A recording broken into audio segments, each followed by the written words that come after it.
بسم الله الرحمن الرحيم الحمد لله رب العالمين والصلاة والسلام على سيد الأنبياء والمرسلين محمد وآله وصحبه أجمعين أما بعد فأعوذ بالله من الشيطان الرجيم بسم الله الرحمن الرحيم يوم لا ينفع مال ولا بنون إلا من أتى الله بقلب سليم صدق اللہ العظیم۔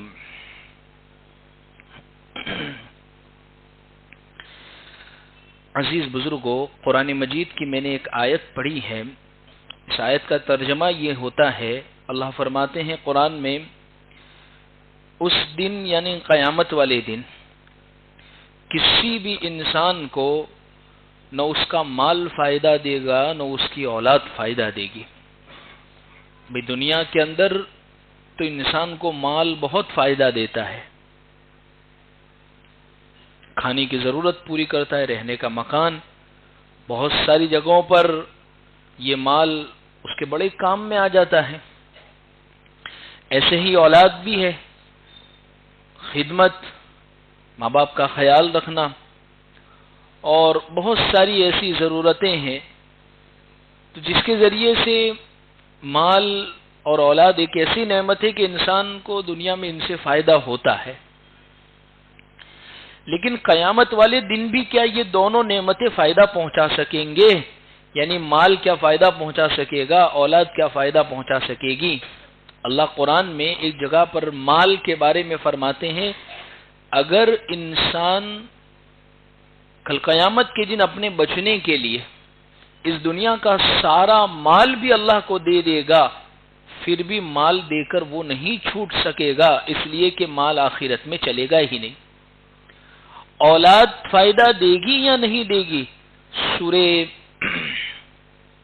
عبس کے اندر اللہ آخر میں فرماتے ہیں، یوم یفر المرء من اخیہ وامہ وابیہ وصاحبتہ وبنیہ، کہ قیامت کا دن ایک ایسا دن ہوگا کہ بھائی اپنے بھائی سے بھاگے گا،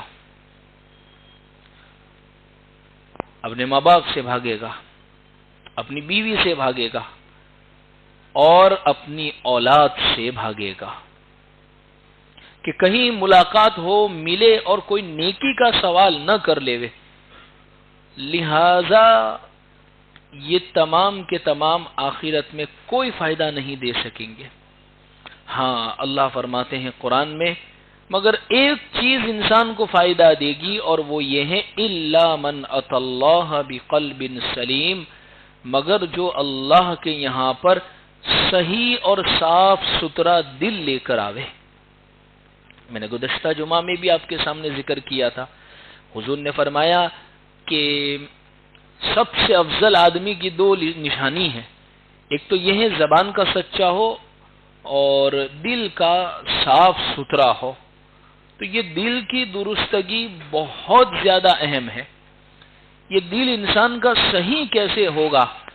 5 کام میں آپ کے سامنے ذکر کرتا ہوں، انشاءاللہ اگر اس کا اہتمام کریں گے اللہ ہمیں دلوں کے درستگی اور دل ہمارے صحیح ہو جائیں گے، دلوں میں سے حسد نفرتیں دور ہو جائیں گی، دلوں میں سے بغض عداوتیں دور ہو جائے گی، دل ہمارے اللہ کے لیے خالص ہو جائیں گے۔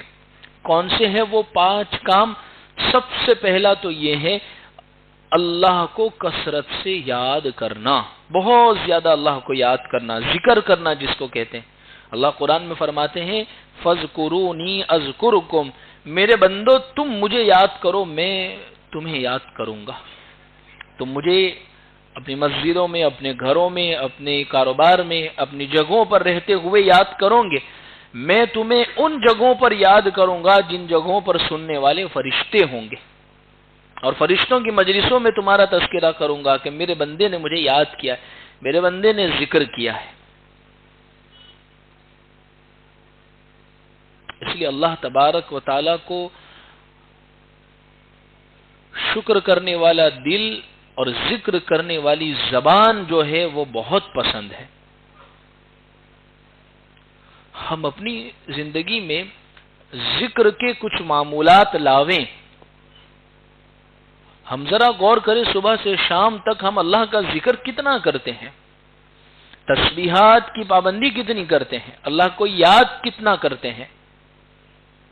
بھئی کتنی ساری حدیثوں کے اندر روایتیں ملتی ہیں کہ بھئی اللہ کو کیسے یاد کر سکتے ہیں. بخاری کی بالکل آخری حدیث ہے، اللہ فرماتے ہیں کلمتان حبیبتان الی الرحمن خفیفتان علی اللسان ثقیلتان فی المیزان سبحان اللہ و بحمدہ سبحان اللہ العظیم. دو کلمے ایسے ہیں جو اللہ کو، رحمان کو بہت پسند ہے، زبان پر بولنے میں بہت ہلکے پھلکے ہیں، یعنی ایسا نہیں کہ اس کو بہت بھاری ہے، زبان موڑے گی نہیں، بولنے جائیں گے تو ہم اٹک جائیں گے، نہیں ایسا بھی نہیں ہے. ثقیلتان فی المیزان، جب کل قیامت کے دن اعمال کی ترازو اللہ تولیں گے تو اس کا وزن بہت بھاری ہوگا. اور وہ دو کلمے کون سے ہیں؟ سبحان اللہ و بحمدہ سبحان اللہ العظیم. اب اس کو پڑھنے کا اہتمام کرے، ہر نماز کے بعد آیت الکرسی پڑھنے کا اہتمام کرے، کتنی زبردست فضیلت ہے. تسبیح فاطمی پڑھنے کا اہتمام کرے، تیسرا کلمہ پڑھنے کا معمول بنائے، کلمہ طیبہ پڑھنے کا اہتمام کرے. یہ سب کیا ہے؟ یہ سب اللہ کا ذکر ہے. یعنی دیکھیے ایک بات یاد رکھیں، جس کے بارے میں انسان جتنا بولے گا اس کی اہمیت اتنی اس کے دل میں بیٹھے گی. آج مال کی اہمیت کیوں ہے؟ کیونکہ صبح اٹھنے سے لے کر رات کے سونے تک اسی کے تذکرے ہو رہے.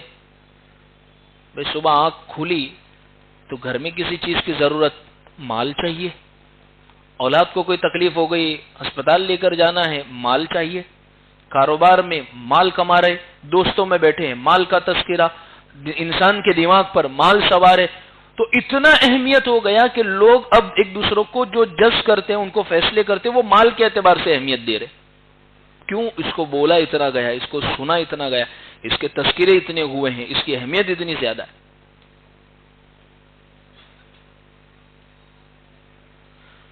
اس لیے جب اللہ کا ذکر انسان اپنی زبان پر کثرت سے بہت زیادہ کرے گا تو اللہ کی بڑائی اس کے دل میں بیٹھے گی، اللہ کی کبریائی اس کے دل میں آئے گی، اللہ کی طاقت اس کے دل میں بیٹھے گی، اللہ کو وہ صحیح معنی میں پہچاننے والا بنے گا.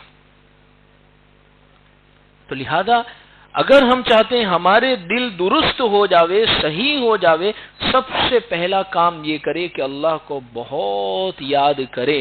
دیکھیے اللہ کو یاد کریں گے تو دل کے اندر نرمی پیدا ہوگی، دل ہمارا درست بنے گا، دوسرے تذکرے ہم سے ختم ہوں گے. پھر لہذا آج سے معمول یہ بنائے کہ انشاءاللہ ہر نماز کے بعد مجھے 3 مرتبہ آیت الکرسی پڑھنی ہے، رات کو سوتے وقت تسبیح فاطمی پڑھنی ہے، چلتے پھرتے تیسرا کلمہ اور کلمہ طیبہ، ان دونوں کا ورد مجھے کرتے رہنا ہے.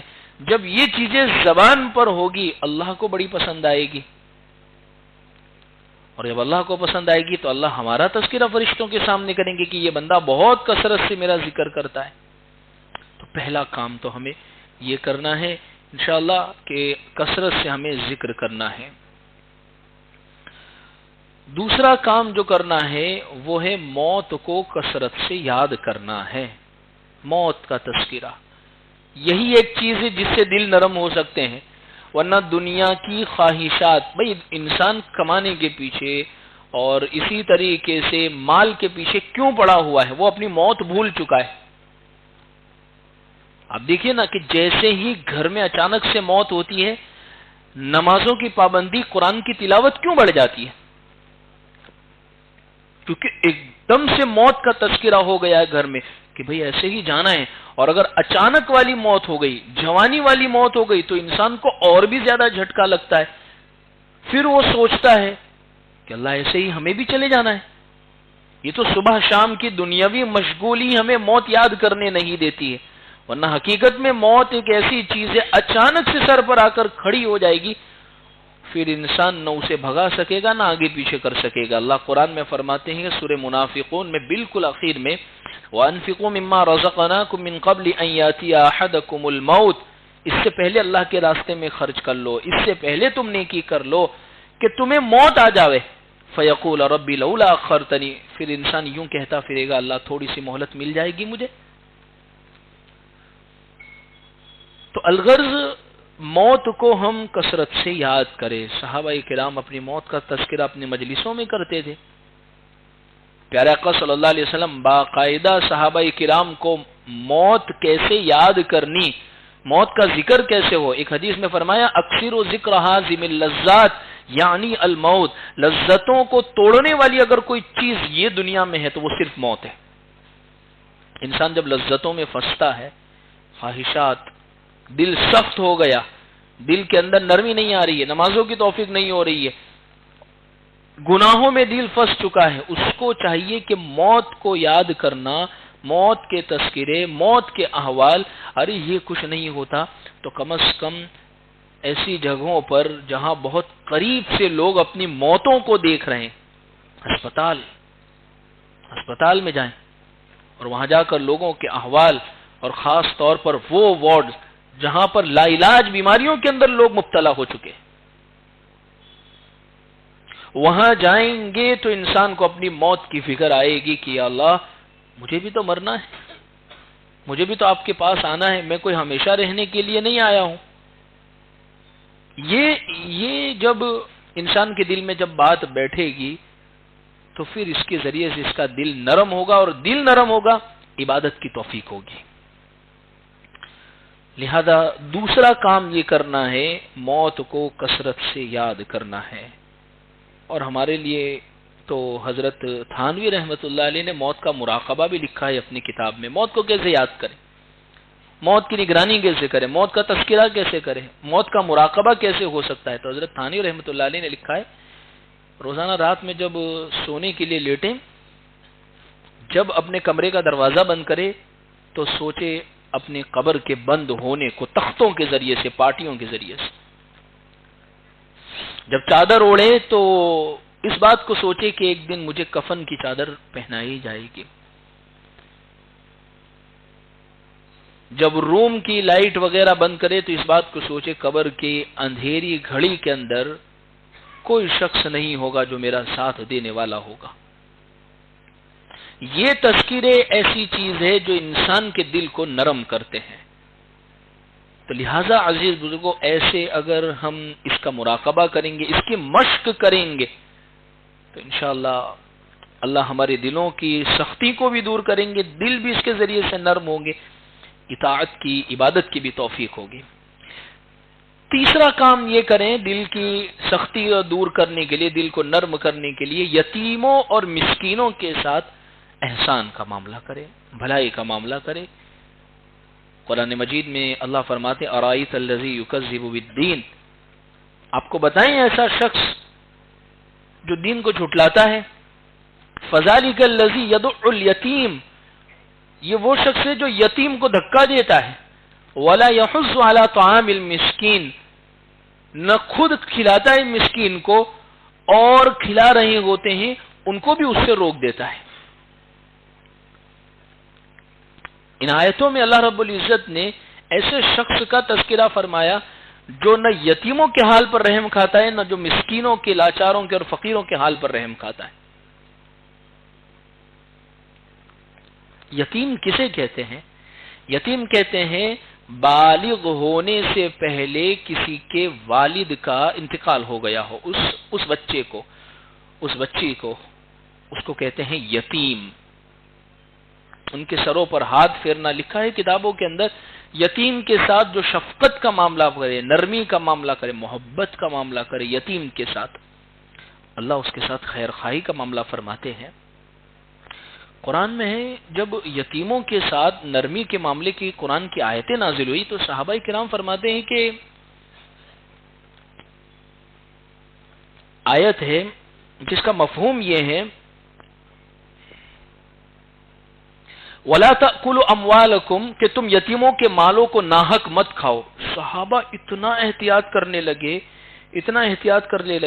کہ ان کے گھر میں جو یتیم پرورش پا رہے تھے ان کا اگر کوئی مال ان کے ماں باپ چھوڑ کر گئے ہیں اس میں سے ان کا کھانا الگ بناتے تھے اور اپنے خود کا کھانا الگ بناتے تھے کہ کہیں ساتھ میں بنانے کی وجہ سے بھی کہیں یتیم کے مال کو ہم ناحق نہ کھا لے. پھر اللہ نے آیت پھر نازل فرمائی کہ اللہ اتنا حرج اور اتنی مشکل نہیں ڈالنا چاہتا. اصل میں ہو کیا رہا تھا کہ اب وہ مسکین ہے، وہ یتیم تھے، وہ کتنا کھائے گا، وہ کھانا بچ جاتا تھا، بعض مرتبہ ضائع ہو جاتا تھا، پھینکنے میں چلے جاتا تھا. اللہ نے فرمایا دیکھیے اللہ دلوں کے حال کو جانتا ہے.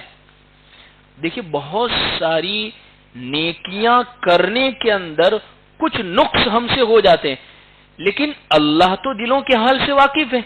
اب یہاں پر اس معاملے میں صحابہ کرام ان کے کھانوں کو ضائع کرنا نہیں چاہتے تھے، ان کے کھانوں کو کھانا نہیں چاہتے تھے، اس وجہ سے انہوں نے ان چیزوں کو الگ کر دیا. لیکن اللہ نے فرمایا اللہ دلوں کے حال سے واقف ہے تمہارے.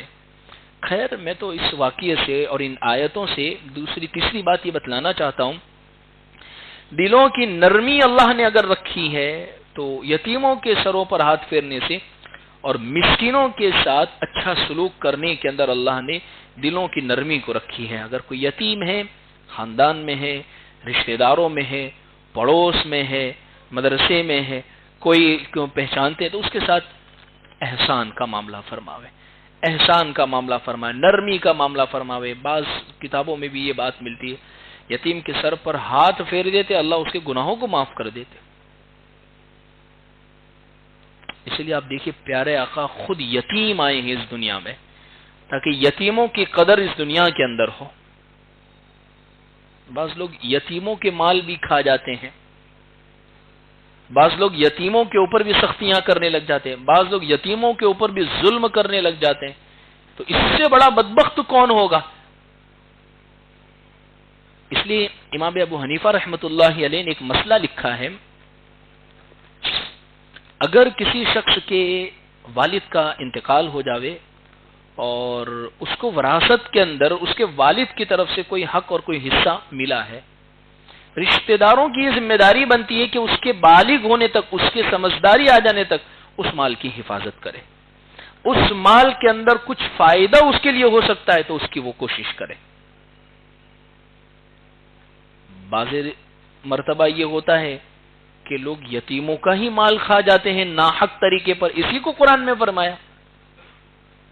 تو لہذا عزیز بزرگوں، تیسری بات جو میں نے آپ کے سامنے ذکر کی ہے، یتیموں کے ساتھ اور مسکینوں کے ساتھ اگر ہم حسن سلوک کریں گے، واقعی ہم دلوں کی کیفیتوں کو دیکھیں گے، دلوں کی کیفیتوں کو دیکھیں گے ہم کہ اللہ کیسی نرم فرماتے ہیں ان کے ساتھ حسن سلوک کرنے کی وجہ سے. حضرت عمر رضی اللہ عنہ کا نہیں واقعہ لکھا ہے، یعنی حال یہ ہو گیا دل کی نرمی کا حضرت عمر کی، خود بیت المال میں گئے، سامان نکالا، پکایا، کھلایا، کیسی نرمی کا معاملہ کیا. روتے ہوئے دیکھا تو آپ کی چاہت تھی کہ ان کو مسکراتے ہوئے دیکھ کر پھر میں یہاں سے جاؤں. دلوں کی نرمی یہاں پیدا ہوتی ہے. تو الغرض 3 باتیں میں نے آپ کے سامنے ذکر کی ہیں دلوں کی نرمی کے متعلق. چوتھی بات جس سے اللہ دلوں کو نرم فرماتے ہیں وہ ہے قبرستان جایا کرو. قبرستان جانا چاہیے. صرف انتقال کے وقت مٹی دینے یا رشتہ دار کے انتقال کے وقت قبرستان دفن کرنے جانا صرف یہی حق نہیں بنتا ہے. یہ تو مسلمان کے حقوق آپ نے ادا کیے، لیکن خود آپ کی ذمہ داری یہ بنتی ہے، ہماری ذمہ داری یہ بنتی ہے کہ ہم قبرستان جایا کریں. پیارے آقا صلی اللہ علیہ وسلم یہاں عصر کی نماز پڑھاتے، جنت البقیع قبرستان، وہاں آپ روزانہ جایا کرتے تھے، کیونکہ یہی تو ایک ایسی جگہ ہے جہاں جا کر انسان کو اپنی حقیقت کا علم ہوتا ہے. یہاں آنا ہے مجھے بھی، میں کوئی ہمیشہ رہنے کے لیے اس دنیا کے اندر نہیں آیا ہوں، اس لیے روزانہ معمول بن سکتا ہے تو روزانہ، 1-2 دن چھوڑ کر بن سکتا ہے معمول تو 1-2 دن چھوڑ کر، یا کم از کم جمعہ کے دن قبرستان جانے کا اہتمام ضرور کرے. جمعہ کے دن، جمعرات کے دن، جس کی جیسے 1-8 ہفتے کے اندر 1-8 مرتبہ. اس لیے کہ قبرستان جانے سے انسانوں کے دل میں جو ہے وہ نرم ہوا کرتے. ٹوٹی ہوئی قبریں کبھی نظر آ جاتی ہے، قبروں کی بے بسیاں ہمیں یہ بیان کرتی ہے. کبھی کسی قبر پر نظر پڑ گئی، معلوم ہو گیا کہ اچھا یہ تو وہ شخص تھے جن کا دنیا کے اندر ایک رتبہ تھا، ایک مرتبہ تھا. آپ سب کے سب تہے خاک مٹی کے نیچے لیٹے ہوئے ہیں. انسان کو اپنی فکر ہونے لگتی ہے پھر کہ مجھے بھی تو یہاں آنا ہے، چاہے کتنی بھی دنیا جمع کر لو، چاہے جتنا بھی دن جی لو، آخری وقت تو یہی ہے، اس سے تو کوئی بھی چھوٹ نہیں سکتا ہے، اس سے کوئی بھی بچ نہیں سکتا ہے۔ اس لیے باقاعدہ حضور کہا کرتے تھے کہ تم قبرستان جایا کرو، باقاعدہ اس کا حکم دیتے تھے پیارے آقا صلی اللہ علیہ وسلم کہ قبرستان جایا کرو۔ حضرت عثمان غنی رضی اللہ عنہ جیسی جلیل القدر شخصیت، داماد رسول ہے اور ڈبل داماد حضور کے، ذو النورین جن کو کہا جاتا ہے، حیا کے اندر ان کے جیسا کوئی پیدا نہیں ہوا ہے، مال کے خرچ کرنے کے اندر ان کے جیسا کوئی ثانی نہیں ہے، اور شہادت کا مرتبہ جن کو نصیب ہوا ہے، اتنی زبردست شخصیت حضرت عثمان غنی رضی اللہ عنہ۔ قبرستان جاتے ایسا روتے کہ یہ پوری داڑھی بھیگ جاتی تھی حضرت عثمان غنی رضی اللہ عنہ کی۔ کیوں حضرت عثمان سے پوچھا گیا تو حضرت عثمان فرمانے لگی کہ دراصل یہ قبر مجھے بہت رلاتی ہے۔ کہنے والے نے کہا آپ کو کس بات کا خوف ہے؟ اب ظاہر سی بات ہے بھائی داماد رسول ہے، کوئی عذاب کا خوف نہیں ہے، کسی قسم کی تکلیف کا خوف نہیں ہے، آپ تو بخشے بخشائے۔ اچھا بعض صحابہ وہ تھے جنہوں نے اپنی کان سے کئی مرتبہ یہ سنا تھا کہ عثمان فی الجنہ، کہ عثمان یہ جنتی ہے، حضور کو فرماتے ہوئے، پھر بھی اتنا روتے۔ کہا یہ قبر بہت رلاتی ہے، یہ آخرت کی منزلوں میں سب سے پہلی منزل ہے، اگر یہ منزل آسانی سے پار ہو گئی تو بعد میں سب معاملہ آسان ہو جائے گا، لیکن اگر یہاں سے سختیاں شروع ہو گئی تو بعد کی سختیاں اور بھی بڑھتی چلی جائے گی۔ اس لیے عزیز بزرگوں، چوتھی چیز جس کے ذریعے سے انسان کے دل نرم ہوتے ہیں وہ ہے قبرستان کو جانا۔ معمول بناوے، اپنے اولاد کو بھی ساتھ میں لے جاوے، یہ نہیں کہ سال میں ایک مرتبہ صرف شب برات کے دن چلے گئے، ہر ہفتے کا معمول بنائیں قبرستان جانے کا۔ 4 باتیں ذکر کر دی، 5ویں اور آخری بات جو آپ کے سامنے ذکر کرنی ہے وہ یہ ہے کہ بعض مرتبہ ہم بہت ساری جگہیں ایسی دیکھتے ہیں کہ جس میں یہ معلوم ہوتا ہے کہ یہاں اللہ کا عذاب آیا ہے، یہاں اللہ کی پکڑ آئی ہے۔ ایسی قوموں کے حالات دیکھنا عبرت اور غور کی نگاہ سے جن پر اللہ کا قہر نازل ہوا ہے، اور ہمارے سامنے تو قرآن ہے۔ بہت سارے حج اور عمرہ کر کے آتے ہیں تو بہت ساری بستیوں سے ان کا گزر ہوتا ہے، وہ دیکھتے ہوئے آتے، اور اب تو سوشل میڈیا کا زمانہ ہے تو بہت ساری بستیوں کے حالات ہمارے سامنے کبھی تصویر کی شکل میں آ جاتے ہیں۔ بھئی یہ وہ بستی ہے جہاں پر جیسے قوم عاد کے کھنڈرات کبھی ہم دیکھتے ہیں، قوم سمود کی بستیاں کبھی ہم دیکھتے ہیں، قوم لوط پر جہاں عذاب آیا تھا کبھی وہ تصویر ہمارے سامنے، ان کو عبرت اور غور کی نگاہ سے دیکھنا۔ یہ بھی تو وہ لوگ تھے جن کو اپنی طاقت پر، اپنے مال پر، اپنے حشم خدم پر، ابھی دنیا کی نعمتوں پر بہت ناز تھا، لیکن اللہ نے ان کو صفحہ ہستی سے کیسا مٹایا، ان کا نام تک لینے والا کوئی باقی نہیں، اس کا تذکرہ تک باقی نہیں رہا ہے۔ غزوہ بدر کے موقع پر جہاں جنگ بدر ہوئی ہے، بہت سارے حجاج کرام وہاں جاتے ہیں، مسجد عریش ہے، اس کے سامنے ایک میدان ہے، وہیں پر یہ جنگ بدر ہوئی تھی، اسلام کی پہلی جنگ، تو وہاں اللہ نے مشرکین مکہ کو ہلاک کیا تھا، تو اس کو عبرت کی نگاہوں سے دیکھے۔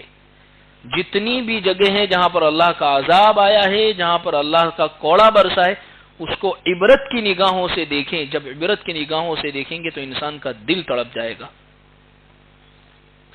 اس لیے عزیز یہ 5 چیزیں میں نے آپ کے سامنے ذکر کی ہے قرآن کی اس آیت کے حوالے سے، کہ اللہ جو قرآن میں فرماتے ہیں کہ قیامت کا دن وہ دن ہوگا جس دن نہ انسان کا مال کچھ فائدہ دے گا، نہ اس کی اولاد کچھ فائدہ دے گی، سوائے الا من اتى اللہ بقلب سلیم، سوائے اللہ کے پاس ایسا نرم دل لے کر انسان پہنچے، وہی انسان کو فائدہ دے گا کل قیامت کے دن۔ اور دل نرم کہاں ہوتے ہیں؟ انسان کے دل نرم کتنی چیزوں میں ہوتے ہیں؟ 5 چیزوں کا میں نے ذکر کیا ہے۔ اللہ کا ذکر کثرت سے کریں گے تو دل نرم ہوں گے، ایسے ہی یتیم اور مسکین کے ساتھ احسان کریں گے تو دل نرم ہوں گے، ایسے ہی موت کو کثرت سے یاد کریں گے تو دل نرم ہوں گے، آخرت کی یاد دہانی کے لیے قبرستان جائیں گے تو دل نرم ہوں گے، وہ جگہ جہاں پر اللہ کا عذاب آیا ہے، جن قوموں پر ان کو عبرت کی نگاہ سے دیکھیں گے تو انشاءاللہ دل نرم ہوں گے۔ اللہ سے ہم دعا کرتے ہیں اللہ تبارک و تعالی جو کچھ بھی بات کہی گئی ہے اللہ ہمیں ان سب باتوں پر صحیح معنی میں عمل کی توفیق عطا فرماوے۔ وآخر دعوانا ان الحمد للہ رب العالمین۔